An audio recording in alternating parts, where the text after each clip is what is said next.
At the beginning of every school year, there's a sense of optimism when the potential of every student seems limitless.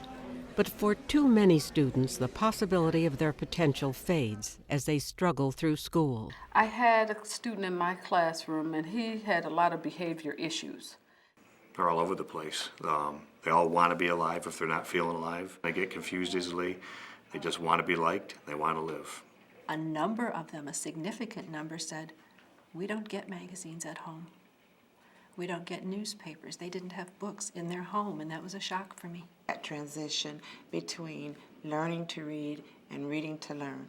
This results in serious gaps in achievement, gaps between where students are academically and where they should be, gaps between those who meet academic standards and those who don't.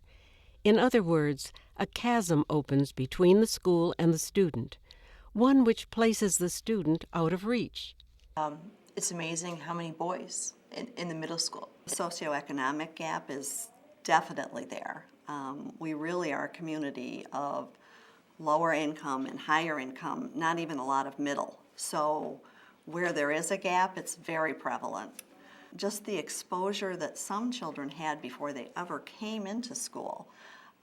I think that's one of the things we don't talk a lot about. We talk about the gap that occurs while they're in school, but there's a gap before they ever get to school. Maybe language gaps, there may be intellectual gaps, there may be gaps in just how people do their thinking process.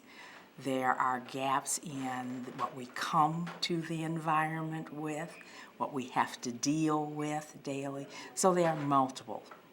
Everything from kids who are just bored and not motivated to special needs kids and gifted and talented.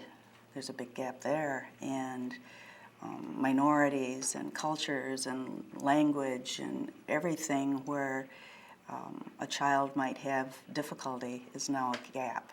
Many of the reasons for the gaps are well known. Differences in culture, race, class, economics, ability, gender, sexual orientation, and language. We know the reasons for the gaps, but what can we do about them?